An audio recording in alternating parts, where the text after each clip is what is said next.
Assalamualaikum tuğanlar. Naysan, Tersarı. Tuğanlar bugün 14 iyun bölü kaldı 2025. Calabat oblasti Bazar Qo'qon shahrida kurs ma'lumotlarini beramiz. Dollar, euro, rubl bo'yicha. Sizlar videoga kirganlar söz, siz like, kommentariy yozib turingizlar.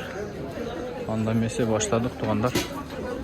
Finans Kredit Bank'ta dolar 87.30 euro 100 yarım, rubl 1.085'ten dolar satışı 1.10'dan. Kapital Bank'ta dolar 87.20 euro 100 rubl 1.085'ten tuğanlar.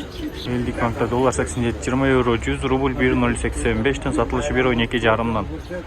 Euraziyalık Saktık Bank'ta dolar 87.15 euro 100 rubl 1.085'ten tuğanlar. Oşondayla Finka'da 1.085'ten.